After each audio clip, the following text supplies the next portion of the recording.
Silvia Escolidoro e esse é o podcast Bora Falar. Você já sabe, aquele papo que você gosta de ter depois de assistir um bom filme ou uma boa série. E hoje a gente vai falar de uma série que marcou gerações, continua atual e agora está disponível na Disney Plus. A gente fala sobre Buffy, a Caça-Vampiros. É, isso mesmo. Hoje você vai ter que tomar cuidado, hein? Tem muito vampiro por aqui. Só que é vampiro do bem, tá? E para nossa conversa, eu trouxe um olhar especial de quem entende bastante de narrativa, de personagens e conflito. Tá aqui comigo o roteirista, produtor e diretor Gustavo Colombo. Tudo bem, Gustavo? Tudo bom, Silvia? Obrigado pelo convite. Estou adorando participar. Muito obrigado. Bom demais ter você aqui. O Gustavo, todas as atribuições que eu já falei, e ele tem uma produtora que se chama Tijuca Filmes. Isso É mesmo. bem carioca mesmo, né, Gustavo? E a ideia é assim, a gente tem tentado fazer coisas bem com DNA carioca, mas tentando fazer elementos da cultura pop, trazendo para o universo bem Rio de Janeiro, bem carioca mesmo. A gente vai falar sobre Buffy, só que eu queria que você me explicasse um pouco. Olha que graça, gente, que ele me trouxe. É o universo Gambiarra. Explica o que é isso, Gustavo. Então, Gambiarra é um projeto transmídia que imagina uma versão cyberpunk do Rio de Janeiro, né? Cyberpunk é esse futuro distópico com alta tecnologia, mas baixa qualidade de vida e que se adapta muito a cidades de terceiro mundo, como o Rio de Janeiro, né? Tipo, a gente vê em Blade Runner, Robocop e tal, e isso é um universo desse tipo, só que aplicado ao Rio de Janeiro. A gente fez quadrinhos, tem um média-metragem no YouTube, para quem quiser ver, Gambiarra HD de Espadas. Tem um livro de RPG que a gente está produzindo, visual novels interativas, e agora a gente está finalizando um longa-metragem com o Diogo Defante, que vai sair no ano que vem nos cinemas. Quem quiser procurar o teaser, é só procurar Gambiarra Uga Uga Show, ou seguir a gente nas redes sociais, @Universo Gambiarra, que você vai ver esse próximo filme lá, o trailer e tal, e eu posso falar um pouquinho mais ao longo da entrevista também. Que barato, que legal. É feito com edital, lei de incentivo? Como é que vocês conseguiram levantar o dinheiro para fazer a gambiarra? Cara, então, é bem gambiarra mesmo, porque tem de tudo, assim. Todos os dinheiros de edital, de lei de incentivo, de verba própria, porque é um projeto transmídia, então tem quadrinho, tem contos, tem não sei o que tal. E tem o filme, tem o média-metragem também, e o longa. Mas a gente é um transmídia um pouco por vocação e um pouco por necessidade. Tipo assim, não tem dinheiro pra fazer um filme, mas surgiu um edital de quadrinho. A gente vai fazer até uma exposição agora, que a gente ganhou um edital pra fazer uma exposição. Alguém me ligaram assim, você fazendo uma exposição? Eu falei, cara, abri o edital de exposição, eu botei o projeto Gambiarra, que já tinha uma história, né? Porque também tem isso, né? Um projeto, às vezes, tem algum passado, alguma história, é mais fácil de ganhar algum edital. Então é isso, a gente foi entrando em vários editais e a gente foi abrindo frentes novas. O longa-metragem teve dinheiro da Rio Filme, um grande parceiro nosso que apoiou o projeto e tal. Botou o primeiro recurso lá. E a gente teve também agora com a distribuidora um pouco da verba que chama de SWAT, né? Com um valor que eles ganham pelo FSA. E um pouco de artigo 3º também. Então é isso, foi juntando dinheiro ali. Mas mesmo assim, mesmo com os esforços, é muito, muito baixo. É muito baixo para um filme longa-metragem normal do cinema nacional. Mas se você pensar que é um filme cyberpunk, que tem luta, maquiagem de efeito, mais de 875 planos de efeito especial, talvez seja o filme com o maior número de efeitos, talvez, da história do cinema brasileiro.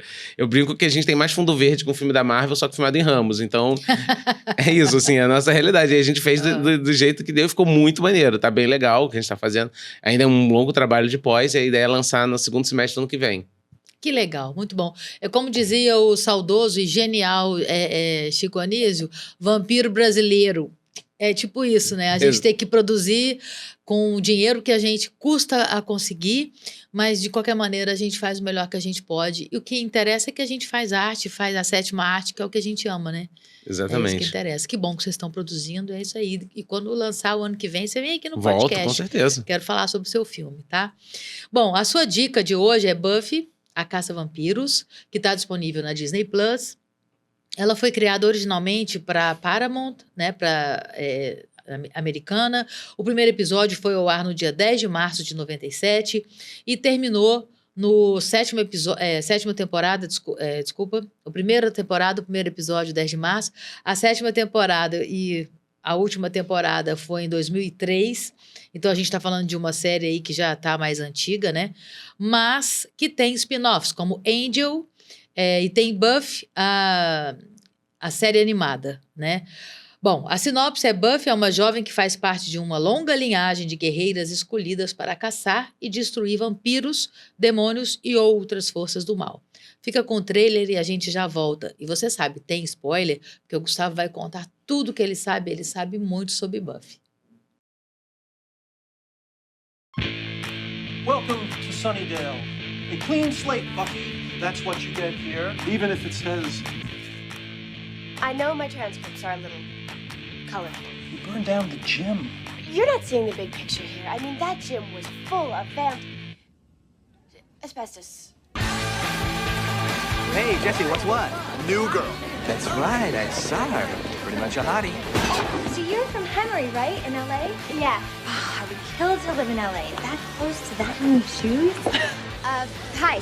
Willow, right? I heard a rumor that you were the person to talk to if I wanted to get caught up. Oh, I could totally help you out. And if you have 6th period free, we could meet in the library. I was looking for some books. I'm new. Miss Summers? Good call. I'm gonna need perspectives on 20th century. What you're after? That's not what I'm looking for. You are the Slayer. Into each generation, a Slayer is born. One girl in all the world, a chosen one born with a Strength and skill to hunt the vampires. Stop the spread of their evil blah, blah, blah. I've heard it, okay? What do you know about this town? I believe this whole area is a center of mystical energy. Things gravitate towards it that you might not find elsewhere. Everything you've ever dreaded was under your bed, but told yourself couldn't be by the light of day. They're all real. Master, I have waited for 70 years. My ascension is almost at hand. Master is as old as any vampire on record. There's no telling how powerful he'll be if he reaches the surface. You're standing at the mouth of hell. You've got to be ready. Who are you? Angel.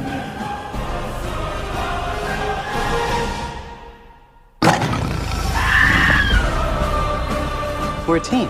You're the Slayer, and we're like the Slayerettes. It's too hard for me to be around. Vampire in love with a Slayer. It's rather poetic. Tomorrow night, Buffy will face the Master, and she will die. Giles, I'm 16 years old. I don't want to die.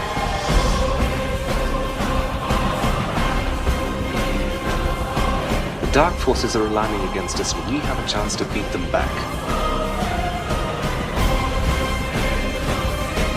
Buffy's got this big old yen for you. She thinks you're a real person.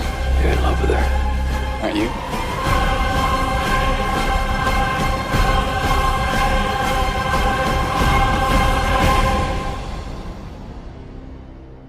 Did you really think you could best me here when you couldn't below? You have fruit punch mouth. What? Então, não é incrível? Dá vontade de ver, né? Quem não assistiu ainda, quem é da época que passava, com certeza ficou com saudade, né? Bom, a Buffy estreou, como eu falei, nos anos 90 e à primeira vista parecia ser uma série teen com monstros. Mas ela virou algo maior, uma história sobre amadurecimento, trauma, amizade, responsabilidade e poder feminino. Gustavo, e eu começo te perguntando, por que você escolheu essa série? Eu acho que porque é difícil, né? Quando você fala o nome Buffy, a Caça-Vampiros, é difícil alguém dizer assim, pô, por que essa série é tão boa assim, né? Você fala isso assim, como assim? Quem não viu não sabe. E aí eu fiquei pensando assim, pô, sabe esses programas de internet que agora tem assim, 30 contra 1, 30 comunistas contra um liberal? Fiquei pensando, o que eu faria que fosse 30 pessoas pra eu discordar? Eu acho que eu falaria de Buffy, assim, 30 haters de Buffy contra um defensor de Buffy. Aí eu fiquei pensando, pô... E aí eu acho que é isso, assim, eu acho que tem uma coisa de Buffy, assim, que tem essa... Além de diálogos inspirados, personagens carismáticos e profundos, e temas às vezes profundos, e um universo fantástico também muito bem desenvolvido e tal, eu acho que a série foi meio precursora nesses elementos todos que a gente vive hoje na cultura pop em geral. Eu acho que muitas coisas que a gente vê às vezes no universo Marvel, não sei o quê, tudo que a gente tá vendo hoje em dia, muito mainstream, tava muito ali, e com mais autoria e mais liberdade criativa, até porque tinha pouco investimento na época. Então, eu falei de gambiarra, assim, eu me identifico muito, assim, porque eu acho que eles tiraram leite de pedra ali do que eles fizeram ali, com pouco orçamento. Às vezes, algumas coisas até você olha assim, pô, meio B ali naquela... Mas eles conseguiram, e algumas coisas não, algumas variavam muito, assim, né? E eles conseguiram tirar leite de pedra ali, criar um conteúdo... Uma narrativa fantástica, assim, com uma profundidade, com elementos muito interessantes, assim. E eu costumo dizer também que, assim, hoje em dia a gente tem uma série de produções que são personagens, séries cinzentas, personagens profundos, olha como é ambo anti-herói que a gente tá vendo hoje em dia e tal. E muitas dessas séries terminam acabando virando bem e mal, claramente e tal. E Buffy parece o contrário, às vezes eu acho que é o contrário disso, assim. É uma menina que luta contra as forças do mal e não sei o quê. E dali a coisa desenvolve pra tons mais complexos, personagens que você gosta, se identifica também, às vezes como em sitcom e tal, não sei o quê. Só que muitas vezes eles até decepcionam a gente, amadurecem de um jeito, às vezes fazem atitudes que você não concorda, e a série às vezes julga isso, às vezes não tanto, e às vezes você vai sentindo um pouco esses personagens se transformando de um jeito que torna aqueles personagens mais complexos e temas mais maduros e tal ali.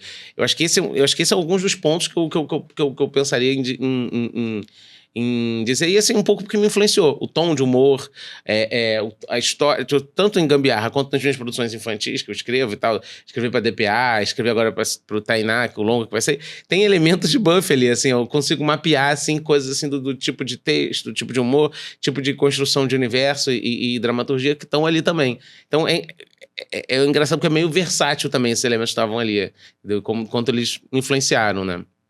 Entendi. Porque a gente acha, né, que é uma coisa, entre aspas, rasa. Vai ter efeito especial, vai ter sangue jorrando, vai ter mordida e etc, né? Vampiro charmoso para poder seduzir e tal. Mas é muito mais do que isso, né? E a gente tá falando de uma série que, ela foi ao ar em 97. A gente tá em 2025. 2025, são muitos anos, né? E uma visão e também um roteiro bem construído, um arco narrativo bem pensado, né? E também uma série que fala do tema de vampiros e tal, mas na verdade são as sombras dela, né? Dos personagens e a questão da força feminina também, que é muito importante. Você, como roteirista, Gustavo, o que você acha que faz a Buffy sobreviver tão bem ao tempo? Eu acho que é isso, sim. Eu acho que são personagens ali escritos com verdade, assim, né? Eles têm essa complexidade, assim, com amor, assim, pelos criadores e tal, né? E eu acho que até também esse universo fantástico ali, né? É basicamente um universo de quadrinhos. Meio terror, dark fantasy, né, como chamam hoje e tal, meio terror e tal, meio fantasia, mas assim, no fim das contas é quase um universo de quadrinhos adaptado para uma linguagem audiovisual na época. E quando não existia, em 97, quando você pensava em franquia super-herói, o negócio não tinha tanto como a partir do fim dos anos 2000, né, 2010, isso povoou os cinemas e todas as mídias e tal. Então, eu acho que isso tudo faz sobreviver ali, e eu acho que também essa conexão de pessoas assim, você via Buffy, você também e tal, meio assim, tipo, todo mundo que não admitia, assim, que gostava de Buffy e tal, porque uma série assim, eu também, era muito bom, não sei o quê, você também gosta, e assim, era meio quase como assim, você se sentia assim, os excluídos, assim, tipo, todo mundo sair do armário, eu também gostava de Buffy, eu também, não sei o quê, então tem um pouco disso, assim, né, eu acho que, e aí eu acho que esse poder também era meio... fala de personagens femininos fortes, bem construídos, assim, Buffy figura na lista, assim, dos principais, assim, há muito tempo, né, assim, tem essa construção dessa personagem e tal, e que, ao mesmo tempo, ela não quer ser também uma anti-heroína, ela é uma heroína mesmo, mas, ao mesmo tempo, carrega essas dores e problemas do crescimento, como você falou, né, e tal, então, eu acho que tudo isso leva as questões, assim, né, que tornaram tão interessante a série, né? E aí você falou assim, foi ao ar em 97, acho que eu faria um adendo aqui. A primeira temporada é bem fraca, como eu falei, assim, e da segunda, você pega ali, é ótimo, gente. Você pode assistir à vontade e assistir Angel junto, que pra mim é a mesma coisa. Buffy e Angel, pra mim, é um arco só, assim, dos personagens. Assim, é quase como se fossem núcleos diferentes da mesma história. Uma amiga minha, eu indiquei pra ela falou assim, pra mim é como se eu estivesse fazendo a mesma história, só com núcleos diferentes. E tal, porque as histórias se cruzam. Até nisso eu acho que foi meio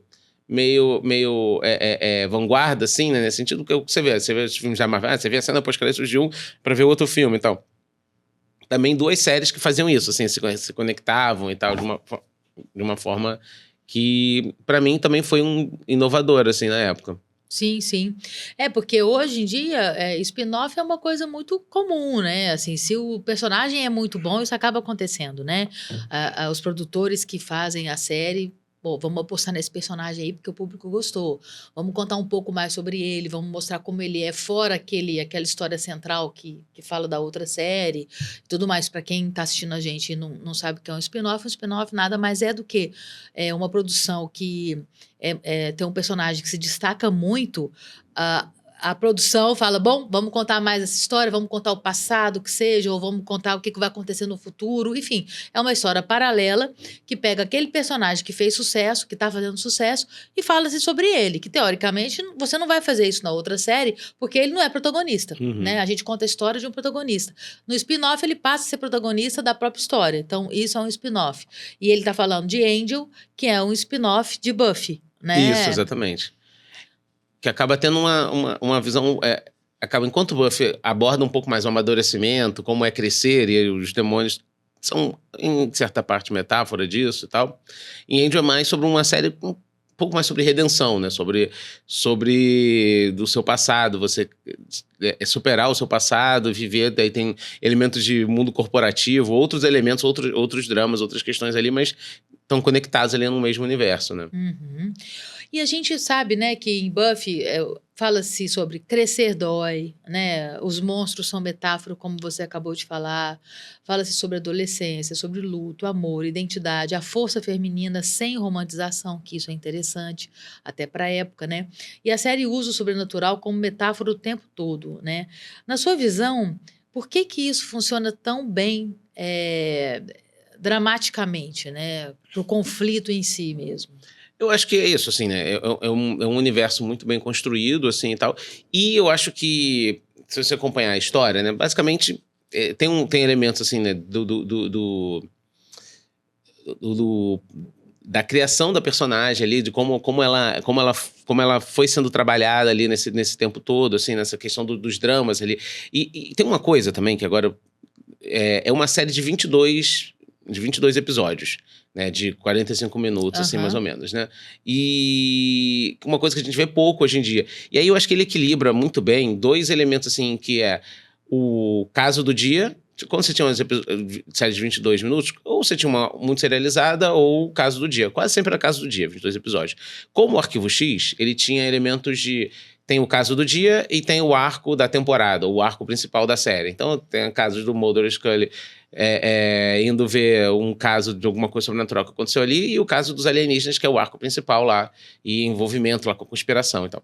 Em Buffy também tem isso, assim. Você tem o arco da temporada e os episódios soltos ali. Só que mesmo os episódios que parecem totalmente aleatórios ali, eles têm uma coisa que é parecida numa sitcom, que na sitcom não tem normalmente muito arco, né? Às vezes você tem um arco dramático de uma relação entre os personagens ali que você vai vendo aos pouquinhos. Mas você vai vendo aquele personagem mudar aos pouquinhos. Então, é um episódio sobre um problema que teve ali criaturas que atacam sei lá, tô inventando aqui, floresta, não sei o que, você tem que sobreviver. Aquilo faz uma conexão com um arco de transformação do personagem para ele se transformar até o final da temporada. Então, no fim das contas, mesmo eu quando vi a primeira vez, eu achei, pô, que episódio chato, só uma... É a barriga da série e tal. E às vezes não eram os mais brilhantes e tal. Mas ali eu revendo, depois de escrever, eu revi tudo na pandemia, né? Eu falei assim, olha, agora a gente tem tempo de ver, eu botei a minha esposa pra ver, vamos ver tudo. Obrigou a coitada a assistir. E ela que trabalha com audiovisual também, eu vejo ela, gostei. Eu falei, gostou no final, assim, desse tempo todo? Assim, ela, gostei, mas ela não deu muita moral, não. Mas aí, de vez em quando eu vejo ela falando no trabalho, porque, por exemplo, em Buffy tem um episódio que faz isso. Em Buffy, eu falei, então já passei a palavra. Ela virou referência. E aí eu comecei a valorizar mais esses episódios, tipo, assim, em termos até da estrutura da dramaturgia, né? Do fazer mesmo. Pô, isso aqui tá plantando essa transformação da personagem ali, que agora revendo, assim, eu vou vendo, dando mais valor. E mesmo nesses episódios soltos, você tem os episódios que eu acho que são os episódios que não são necessariamente importantes pra trama principal, mas são charmosos, assim. Que é tipo o episódio que a menina popular termina com o garoto que era menos popular, ele fica com raiva, chama uma bruxa que ele conhecia ali pra fazer um feitiço pra ela se apaixonar por ele, só pra ele poder terminar com ela. Só que dá errado e todas as mulheres da cidade se apaixonam por ele. E aí virou... Menos ela. Menos ela. E aí é toda uma história e tal, um personagem secundário e tal da série, e vira toda a cidade, vira de cabeça pra ali. Assim, inclusive, o arco principal do que tava acontecendo, isso mexe com o arco principal e tal. São episódios, tipo assim, divertidos, assim, que trazem outros elementos dos personagens. Ou, por exemplo, tem um episódio que, pra fazer determinada coisa, os adultos precisam ficar desligados, assim, né? Então os adolescentes são obrigados pela escola, porque tem uma relação, eles têm que vender chocolate pros adultos e tal. E aí os adultos começam a agir como adolescentes e tal. E aí vira uma coisa assim, tipo um episódio, tipo, que você vê os adultos, você vê os personagens que você conhece, que você já apresentou, de outra forma ali também. São episódios meio... ou episódio de Halloween. Tem um episódio de Halloween que esse é um dos clássicos da série, que todo mundo vira as fantasias que se transformou num determinado episódio. E aí isso mexe também... E aí, normalmente eles são diretamente ligados com as características de transformação do personagem. O personagem que estava se sentindo esse mesmo do amor e tal, que estava se sentindo desmasculinizado pela Buffy.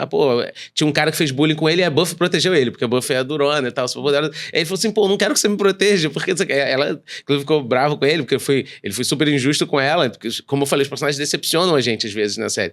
E ele vira um soldado nessa coisa. Ela que queria ser uma... ela estava insegura com o namoro dela com o Angel, né? Que é esse vampiro com alma e tal ali. Ela queria viver... ele vivia com mulheres dessa época. Aí ela se veste com uma donzela do século XVIII. E aí, tipo assim, ela perde todos os poderes dela. Então também, tipo assim, todos os elementos... Aí cada um dos personagens tem isso. Aí tem uma que é insegura com o seu corpo. Aí ela vai botar uma roupa... Não, Halloween é pra você... se vestir do jeito que você quer e tal. Aí ela põe uma roupa de fantasma por cima, porque fica com vergonha, só que ela fica com a roupa que tava por baixo. Então todos os elementos vão aparecendo. Esse é por exemplo, um episódio que não avança no arco da temporada, do plot, do enredo, mas que avança que cria uma situação fora do normal na cidade lá e tal, mas que cria elementos divertidos sobre os personagens e que avança um pouco no seu entendimento sobre os personagens. Eu acho que são alguns pontos assim, que eu traria dessa estrutura, né, como era feita a série nessa época. Hoje em dia a gente não vê mais. Sei lá, série do stream tem 7, 8 episódios, 13, às vezes muito, entendeu? Às vezes 5 episódios. Então, essa coisa de você ir convivendo com o personagem, crescendo com ele, assim, tá, você sentir ele próximo, assim, isso não tem mais. Eu acho que em Buffy tinha isso e era bem equilibrado entre esses dois elementos, do arco da temporada e o episódio do dia, assim. Uhum. Perfeito. E, bom, então a gente pode dizer que Buffy ajudou a abrir caminho para protagonistas femininas mais complexas, você não acha? Eu acho que sim. Eu acho que criou abriu esse espaço, assim, de você pensar e de você, tipo assim, como se fosse uma coisa... É engraçado, né? Porque pra época era uma novidade. Meu Deus, assim, porque devia ser totalmente normal, assim, comum, sabe? Assim, não era... E é isso, assim, mas abriu, assim, porque eu acho que abriu porque mostrou, assim, como que você consegue conquistar amplo público, sabe? Assim, você não precisa... isso não é uma série especificamente para adolescentes, meninas e tal, não sei o quê. Tipo assim, é uma heroína que eu acho maneiríssima, entendeu? Tipo assim, e não teve uma questão de botar numa caixinha de público e tal. Até porque eu acho que por esses elementos todos, assim, né, meio inusuais, assim, era uma série, assim, difícil você saber exatamente qual era o público da série e o que você, sabe... sei lá, Arquivo X você tinha claramente isso, sei lá. Uhum. Outras séries você tinha também um aspecto muito específico. Assim, essa não, era meio bem perdido, assim, nesse público. Tanto que é isso, assim, não é um nicho que você vai ver, assim, claramente você gosta disso. Então eu vou te conhecer. Então, quando as pessoas se encontram e falam assim, eu gostava disso, você também? Tipo assim, É até uma surpresa, né? Uma que surpresa. Aquela pessoa gostava da série. Né? De perfis muito diferentes, entendeu? Uhum. Acho que é um ponto positivo, assim, da série, né? Com certeza. E pra você, assim, tem algum episódio que você considera, assim, uma aula de roteiro? Então, tem um episódio que, assim, tem alguns episódios que foram super...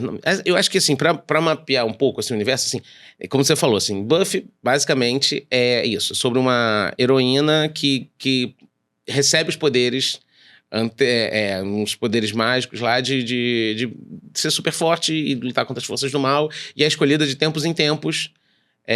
Depois que uma morre, outra assume esse poder. Então ela vai viver até morrer.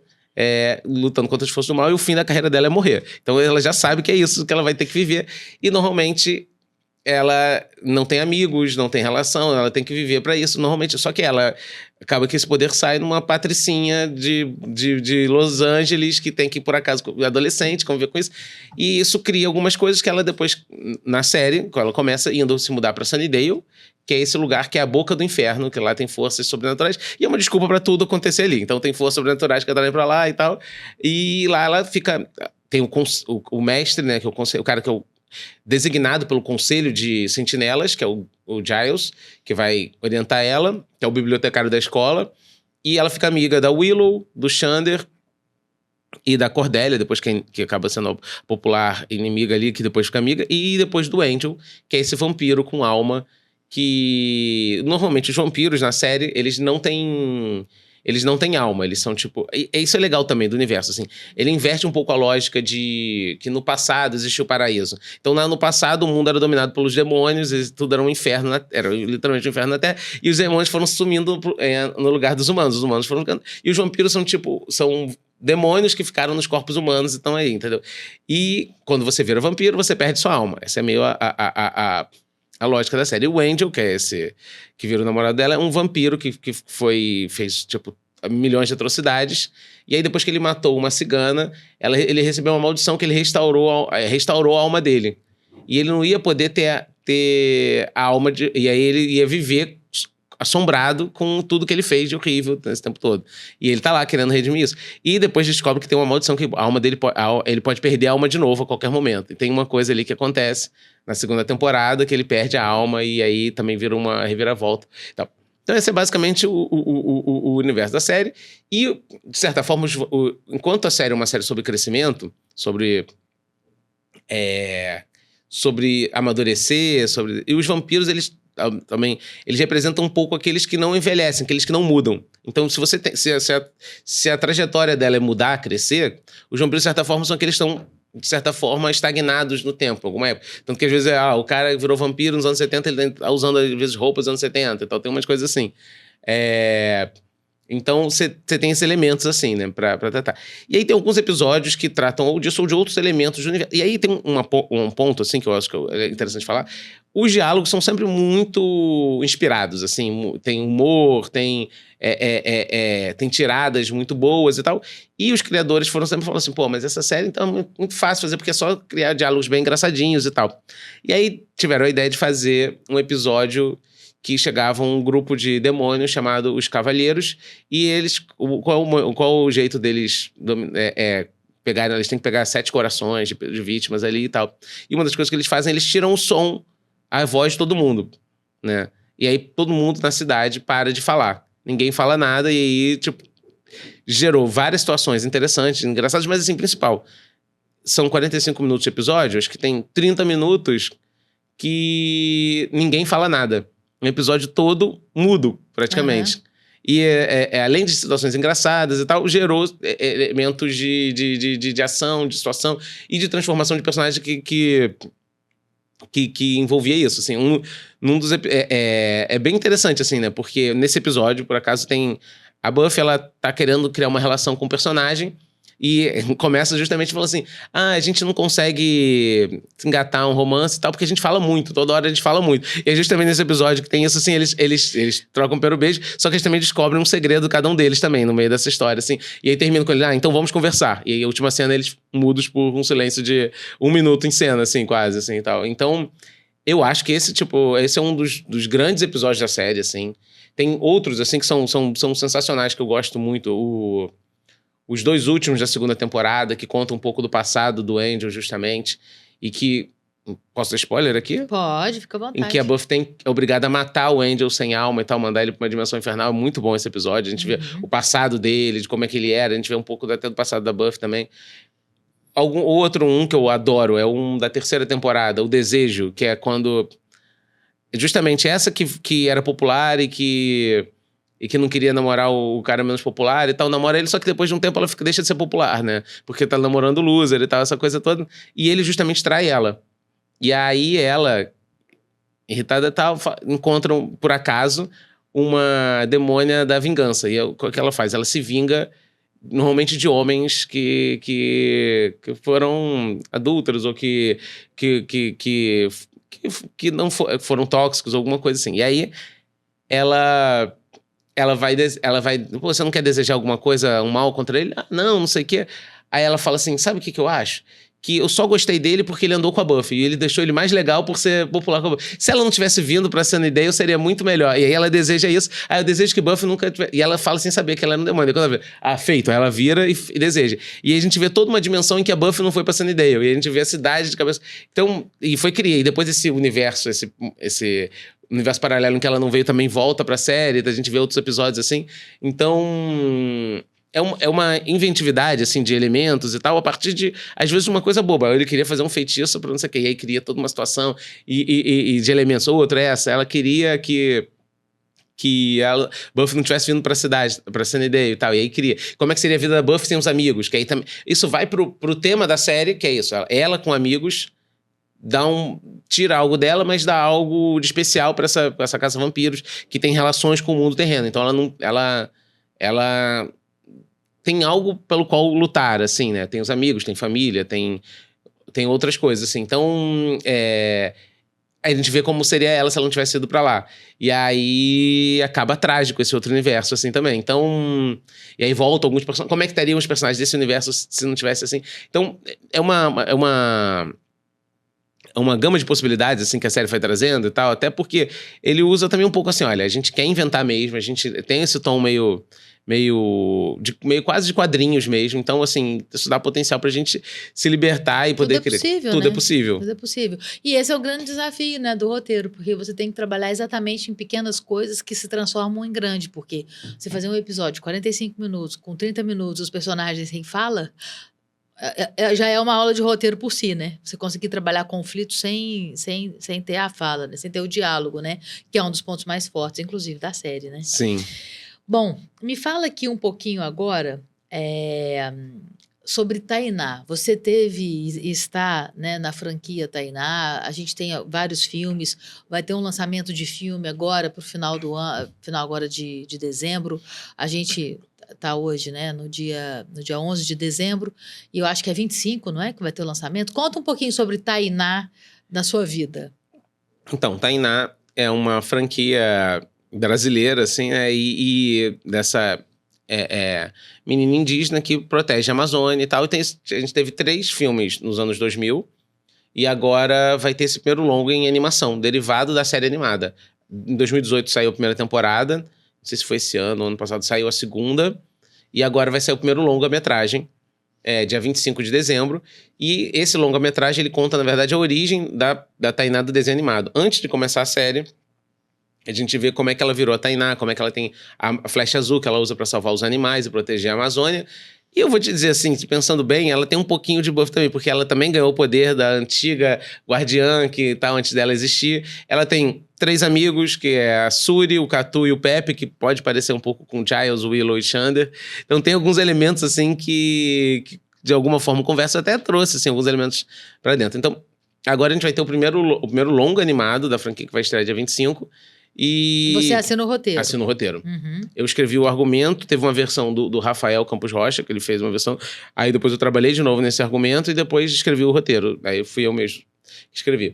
E a gente também tem, como uma série animada pré-escolar, né? A gente teve que passar para o cinema subir um pouco a faixa etária, porque no cinema a gente não tem filme infantil. Se você pensar bem assim, os lançamentos pro cinema não existe filme infantil, existe filme família, existe filme para todos, para agradar a todos. E até os filmes da Disney, o Pixar, se você olhar, a faixa etária é quase o jovem adulto que também pega a criança, porque quase todos os personagens que são retratados são na fase jovem adulto, assim, né? Se você pensar a maior parte da faixa dos personagens da Pixar, por exemplo, né? Que é um caso de sucesso, assim. Então, e toda vez que uma marca dessas, assim, né, infantil, vai pro cinema, ela tenta subir um pouco, aumentar os riscos do personagem. Também é um longa-metragem, então é 1h30 de filme, com ela tendo um risco maior, uma curva de amadurecimento também, né? Ela tem que se transformar e se tornar a guardiã, conhecer os amigos e defender a Amazônia. E na série não tem vilão, ela normalmente ajuda um animal que tá com um problema, tem um conflito, e tem sempre uma aventura também, porque vai ter uma ação ali pro episódio. Nesse tem. vão destruir a Amazônia. A gente traz até nos originais tinha o Jurupari, que é o espírito que ia destruir a Amazônia nos originais. E o Jaime Bifão, que é um cara que quer desmatar para fazer plantação na Amazônia e tal. Personagem totalmente ficcional, não existe no mundo real isso aí, né? Totalmente invenção, né? Imagina, ninguém quer destruir a Amazônia. Não, que isso, é só totalmente ficção. E é isso, e tem várias... o filme também tem várias músicas que são muito legais, então, de certa forma, um filme também meio musical. E enquanto ela tá nessa jornada de amadurecimento, de crescer, ela vai ter que salvar a Amazônia, né? E se tornar guardiã, mostrando que, né, ela tem uma mestra aí, né? Que é uma mestra preguiça, que ensina ela os ensinamentos de guardiã da Amazônia. A melhor mestra que alguém poderia ter é uma preguiça. E quem faz a avó dela é a Fafá de Belém. Ela faz a voz dela. Legal. E aí é muito legal. Toda aventura, então, ela aprende isso. E aí a mestra fala pra ela assim: você não salva a Amazônia porque é a guardiã. Você é a guardiã porque salva a Amazônia. Então ela aprende nessa jornada tudo que ela fez pra ajudar e tal, pra poder ganhar o arco, a flecha azul e poder salvar a Amazônia. E assim, eu gostei bastante do resultado. Assim, claro, assim, tem limitações a partir de ser uma série pré-escolar, a gente trazer isso sem trair o elemento original e tal, e a gente conseguiu chegar num equilíbrio de elementos assim, que eu acho que ficou bem legal e que eu convido todo mundo a ver. Se também não achar que não ficou no equilíbrio, pode comentar depois. É melhor que assista e depois comente. Não gostei. O importante é ir ao cinema Exatamente. E assistir. É isso que interessa, né? E, Gustavo, a gente está caminhando aqui para o fim.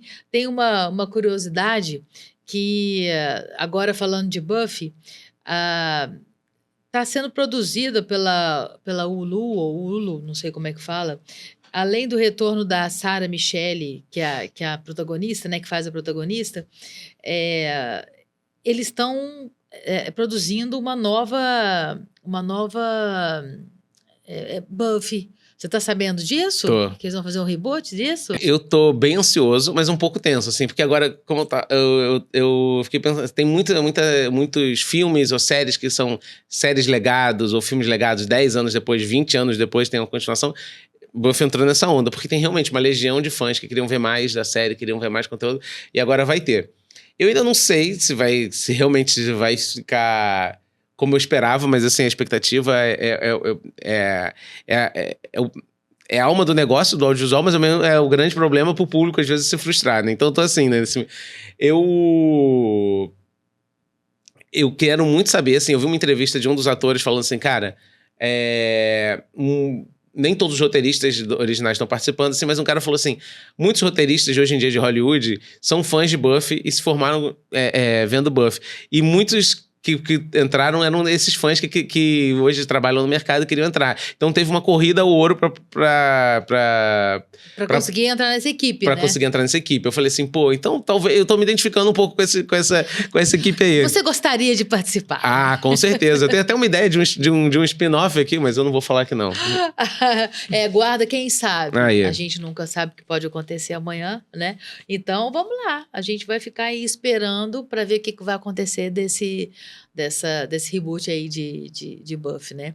E tem algumas frases que são emblemáticas, né? Buffy nunca foi sobre matar vampiros, sempre foi sobre sobreviver à vida. Os monstros de Buffy envelheceram, mas os sentimentos que ela provoca continuam iguais. Buffy ensinou uma geração inteira que ser forte não significa não sentir medo. Eu acho que tudo isso dessa série fica aqui pra gente deixar para quem está assistindo que não viu a série, tá a dica aí, tá na Disney Plus. Você não gosta, não quer a primeira temporada? O Gustavo já falou que não é a melhor, já começa da segunda, né? Você já assistiu o podcast, já sabe qual é a sinopse da série, já sabe que ela recebeu esse poder e que ela caça vampiros e monstros. Então você já pode começar da segunda temporada, que não vai perder muita coisa. Eu acho que sim. Vai até o 6º da segunda, se você falou gostei, aí assiste os outros da primeira e depois segue em frente. Eu acho que é isso, assim. Na segunda, eu acho que aí, se você não gostar da segunda, é porque você tá errado, tá? Tô zoando. Exatamente. Bom, e pra gente encerrar, eu queria que você me dissesse por que eu devo assistir a série Buffy.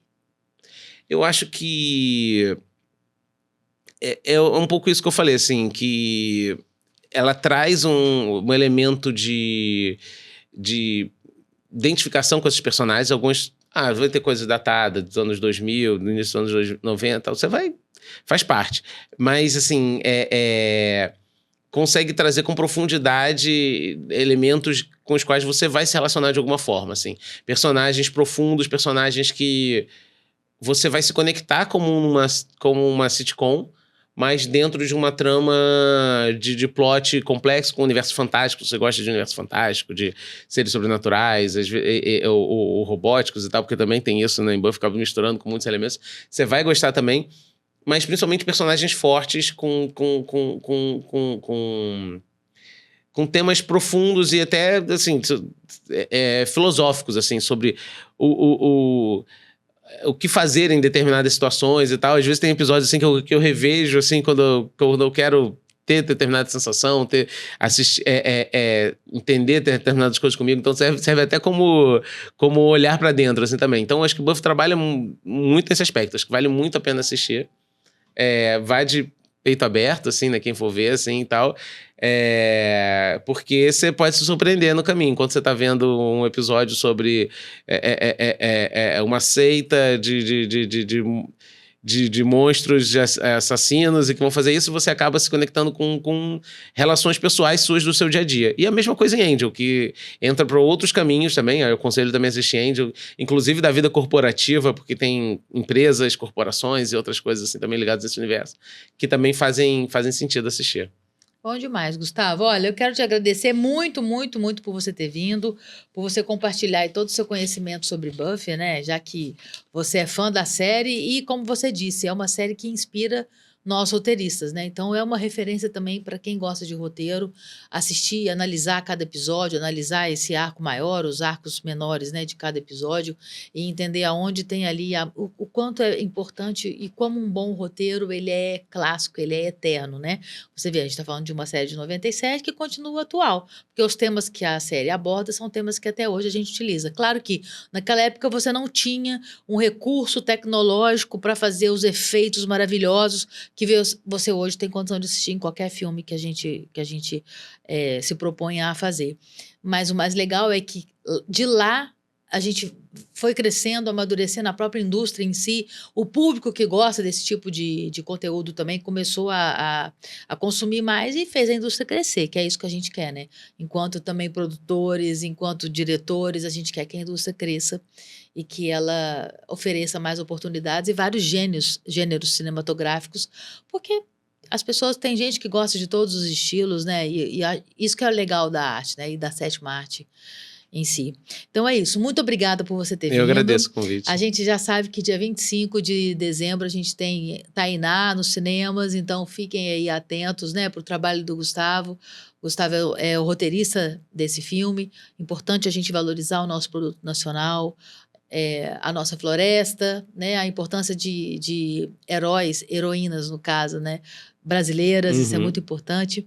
E eu quero também agradecer a Marta Shen, que está comigo, você sabe, desde o primeiro episódio do podcast, uma das minhas apoiadoras, patrocinadora, uma artista incrível. Você vai aqui no Instagram da Marta, @MartaShen, para conhecer o trabalho, se você já não conhece. Te aconselho, época de Natal, olha um presentinho lindo desse para você dar, pode ter certeza que você vai agradar, ó. Ainda serve um cafezinho aí daqueles, viu? Então, obrigada, Marta, por mais esse episódio aí. A semana que vem eu vou estar aqui com a Marta e com a Mariana, acredite, da Moringa Barra. São as minhas duas apoiadoras no podcast. Passaram um ano inteiro comigo. Não existiria esse podcast se não tivesse o apoio das duas. A gente vai escolher uma obra para falar semana que vem sobre sororidade, que é exatamente a gente poder ajudar mulheres ajudando mulheres, fortalecendo a nossa rede, para que a gente tenha condição de fazer o nosso trabalho. Ninguém larga a mão de ninguém, né, Gustavo? Eu acho que isso que é importante, né? Todo mundo junto. E quero agradecer também A Moringa _barra, tá aqui também o arroba da Mari e toda a equipe maravilhosa que a Mari tem. A Lilian, que cuida do meu cabelo, que cuida do meu visual e pode cuidar do seu.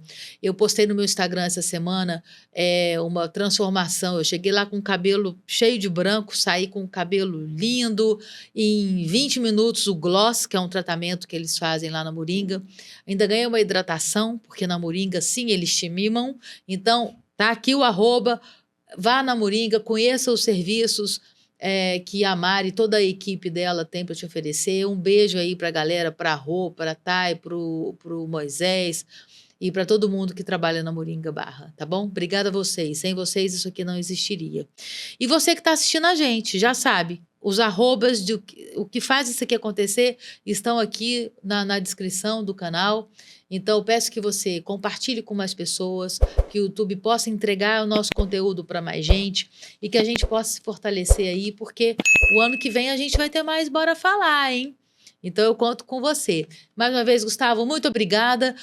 @Tijuca Filmes é a produtora do Gustavo. O arroba do Gustavo apareceu também no começo do episódio e está na descrição. É importante a gente também poder trocar, né, com as pessoas. Se alguém quiser te procurar para trocar alguma ideia, algum projeto. E é sobre isso. Muito obrigada mais uma vez, tá? Eu que agradeço. Obrigado. E obrigada, Guilherme Jordão. Foi você que me indicou, Isso que eu ia falar. Queria agradecer ao Guilherme, que fez a ponte. Lá de Portugal. Lá de Portugal, ele deu a dica. Obrigada, Gui. Adorei a gente se conheceu hoje. E vamos seguir juntos aí. Quem sabe saem alguns projetos aí em conjunto, sim, né? A gente tá na mesma luta, né? Vamos embora. Bora falar de projeto também. Bora falar de projetos, é isso aí. Obrigada a você pela sua audiência. Semana que vem tem mais. Compartilhe esse conteúdo, se inscreva no canal, conte para todo mundo que gosta de dicas de séries, de filmes, para assistir o nosso conteúdo. Tá no trânsito? Coloca no Spotify, vai ouvindo aí. Ao invés de ficar escutando música que você já escuta muito, é bom também escutar música, mas é muito bom você poder escutar um conteúdo enquanto você está dirigindo, num trânsito, fica menos estressado, menos estressada. Então você já sabe, no YouTube, no Spotify. E aí, bora falar?